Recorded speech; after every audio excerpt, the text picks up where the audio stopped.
So hey anime, the series name is What If Naruto Got Harem with How to Train Your Dragon. So let's start the series. We have fishing, hunting, and a beautiful view of the sunsets. The only issues are the pests, because you see, most places have mice or mosquitoes.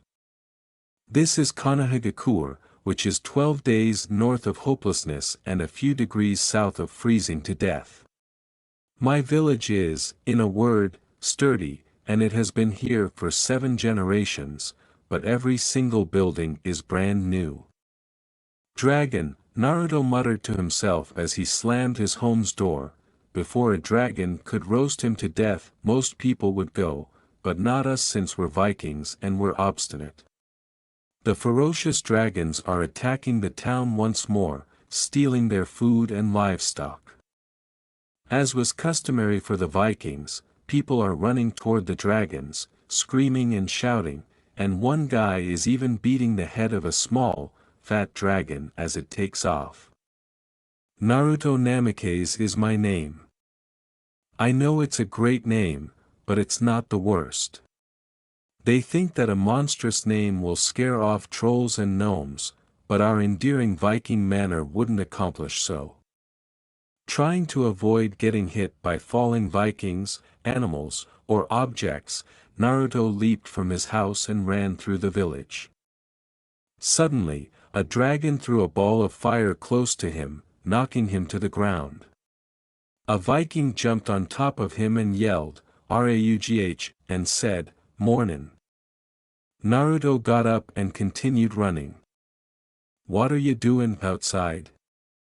Get back inside. Get outta here. Get back inside." Wow, he got some warm, friendly greetings from the villagers. Ignoring what they had to say, he raced forward. Just as he turned, a powerful arm grabbed him by the back of his jacket, just before another dragon blasted fire at him. Cool, that was his father. The man shifted his approach and turned Naruto to face him. "Naruto! What is he doing outside a guy dash?" he yelled, "What are you doing out? Get back inside."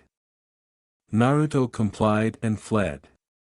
Do I believe the story that Minato Namikaze, the village Hokage, popped a dragon's head from its shoulders when he was a baby? Yes, I do. Minato flung a neighboring wagon, a bull's eye, at a dragon that was flying overhead. Another Viking asked, "What have we got?" Gronkles, Natters, Zipplebacks, and hordes of monstrous nightmares, Minato said as she stood there, any night furies, before an unexpected explosion sent wood fragments flying in all directions. The other Viking shielded himself. "None so far," Minato said, brushing a little fragment of flaming wood from his shoulder as though it were inconsequential. "Good," he said. In order to see the dragons more clearly, Naruto watched some Vikings light enormous bowls on fire and raise them into the air. When Naruto arrived at his goal, the smithy, he was met by a man hammering. "How nice of you to join the party, I thought you wouldn't be let out," the man replied. "They wouldn't know what to do with all this," Naruto remarked, picking up a heavy hammer and placing it on the wall behind her. "Who, me? No, come on, I'm way too muscular for their taste," he replied. Naruto began collecting the broken weapons from the Vikings who had dropped them off and repairing them, saying, "Well, they need toothpicks, don't they? Jiraiya is that man, and I have been his apprentice since I was, well, younger." He and a few other Vikings took some sheep to a safer location while Minato gave the order to the other Vikings, "We'll move to the wall for defenses, we'll counter them with the catapults." The dragons then burned some of the nearby houses on fire. You see, numerous new homes, an old village. Hiccup noticed the other teenagers outside extinguishing the fires. "That's Lee and Ten, the twins, Kiba, Choji, and a girl then threw some water, but an explosion just behind her caused her to glow with bravery and self-assurance. Sakura, the other teens joined Naruto, who really admires her, as if she were their commander, and they went to extinguish the other fire. Oh, they have a lot better job. Jiraiya drew Naruto back inside when he leaned out the window to get a better look at them. Jiraiya set Naruto down on the ground and she said, "Oh come on, let me out, I need to make my mark." "Oh, you've made plenty of marks all in the wrong places," he said. "Please, 2 minutes, I'll kill a dragon, my life will get infinitely better, I might even get a date." Jiraiya held up a bolus and said, "You can't lift a hammer, you can't swing an axe, you can't even throw one of these." A Viking grabbed it and killed a Gronkle in midair. Naruto responds, "Okay, fine, but this will throw it for me," as he approaches an automatic weapon thrower he has been working on. When he puts his hand on it, the piece abruptly opens, sending weight and ropes flying that knock down a Viking who is waiting outside. Jiraiya remarked angrily, "See? Now this right here is what I'm talking about," but it was mild calibration issue dash. The blacksmith pointed to Naruto's entire body and stated, "Naruto, if you ever want to get out there you need to stop all this, but you just pointed to all of me." "Exactly, stop being all of you." Oh yeah. "Oh, you, sir, are playing a dangerous game, keeping this much raw Vikingness contains. There will be consequences. I'll take my chances, sword. Sharpen." "Now," the smith remarked, passing Naruto a sword. He frowned as he followed instructions. "Since slaughtering dragons is the norm here, I'll go out there someday. Gronkles are tough, thus taking down one would win me a girlfriend. A zippleback? A nadder head may at least draw some attention. 2 heads, twice the prestige, exotic at one of the catapult towers," a Viking said. "They've found the sheep." Minato directed the catapult to focus fire over the whole bank as the dragons attacked the sheep. Then there's the monstrous nightmare, which only the finest Vikings pursue because of their nefarious tendency to burn themselves alive. The tower where Minato was being attacked by a monstrous nightmare, it was burning, but it was unharmed because it was its habit. As Minato began striking the dragon in the head with his hammer, he said, "Reload. I'll take care of this." Suddenly, a high-pitched shriek filled the air, causing the Vikings and dragons to temporarily cease their battles. The noise grew louder. However, the ultimate reward is the dragon that no one has ever seen before. We refer to it as the someone yelled, "Night Fury," and someone else yelled, "Get down." The enigmatic beast's blue fire turned crimson when it struck the tower, causing it to collapse. The unexplained creature simply sped by. Minato commanded, "Jump," as he and the others sprang just in time. Naruto had halted his work to try to get a look of this elusive dragon. This monster never displays itself, never snatches food, and the already flaming tower was struck by another bullet. Never misses. I'm going to be the first to kill a Night Fury because no one has ever done so. When Naruto heard a disturbance, he turned to see Jiraiya grabbing his axe. He turned and said, "Stay put, here, you know what I mean," before hurried into battle with a battle cry. "Man the fort, Naruto, they need me out there," he said as he left. As the Vikings kept asking him what he was doing, Naruto took advantage of the occasion and pushed his bolus launcher out of the store. Ignoring their questions, he pushed it past the commotion to a peaceful area of the village. A flock of sheep was approached by a group of dragons who were prepared to capture them, but Minato put a net over them to limit their movement. Minato clasped its muzzle shut to prevent them from utilizing it, but she remarked, "Remember, the beasts still have some juice in them," as a natter spewed a torrent of fire into the air. After locating his ideal location, Naruto promptly prepared and set up his launcher, waiting for anything to fly past. When she heard the Night Fury's faint roar, she said, "Come on, gimme something to shoot at, gimme something to shoot at," and then a dark figure shot a burst of blue fire at the nearby watchtower. Naruto took aim and fired, hearing a loud screech as the Night Fury descended from the sky toward the opposite end of the island. He exclaimed, "I hit it, yes. I hit it. Did anybody see that?" He turned to face her and saw a monstrous nightmare tower, with his foot standing where his shattered machine had been. "Except for you," he added. When Minato noticed Naruto fleeing from a nightmare while he was busy tying down a ladder, he moaned and went to confront them. "Do not let them escape," he cried out. Naruto continued to run and scream as he attempted to avoid the nightmare's attack. He ran through the village and ducked behind a pole just as the nightmare was breathing hot fire in his direction. He covered his face with his fists and looked behind the pole to see if it was still pursuing him, but he was unaware that the creature's head was right behind him, ready to bite him. Fortunately for him, his father tackled the creature at its side. The dragon attempted to breathe fire on the chief, but it ran out of fuel for its flames. After saying, "You're all out," Minato smacked it, forcing the dragon to back off. Oh, and you should be aware of one other thing. When the post collapsed, the lit torch rolled throughout the town, making Naruto cringe every time it struck something. When he turned around, he saw Minato's expression was one of disappointment.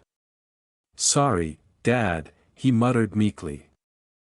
Naruto glanced around before he responded, "Okay, but I hit a Night Fury," as everyone witnessed the dragons escaping with more of their animals. He continued to complain as his father pulled him away from the center of the crowd, saying, "It's not like the last few times, Dad. I mean, I really, actually hit it. You guys were busy, I had a very clear shot, it went down just off Raven's Point, let's get a search party dash." "Stop," said Minato, "just, stop, every time you step outside, disaster falls, can't you see I have bigger problems? Winter is almost here and I have an entire village to feed." "Well, between you and me, the village could do with a little less feeding, don't you think?" replied Naruto. Then, with a sigh, Minato said, "This isn't a joke, Naruto. Why can't you follow the simplest orders?" "I can't stop myself, I see a dragon and I have to just kill it, you know, it's who I am, Dad," said Naruto. He sighs deeply and turns to Jiraiya, saying, "You are many things, Naruto, but a dragon killer is not one of them. Get back to the house, make sure she gets there, I have his mess to clean up," he said. As the other adolescents laugh at him, Jiraiya shoves him and they pass by. Lee remarked, "Quite a performance, I never seen anyone messed up that badly." "That helped," Kiba said. Naruto remarked, thank you, I was trying," as Gobbler shoved him in the direction of his house and pushed Kiba aside. When the sun rises and the two finally arrive at the house, Jiraiya and Naruto strike up a chat. "I really did hit one," Jiraiya says. "Sure, Naruto, he never listens, it runs in the family, and when he does, it's with this disappointed scowl like someone skimped on the meat in his sandwich. Excuse me, barmaid, I'm afraid you brought me the wrong offspring, I ordered an extra large boy with beefy arms, extra guts and glory on the side. This here is a talking fishbone,"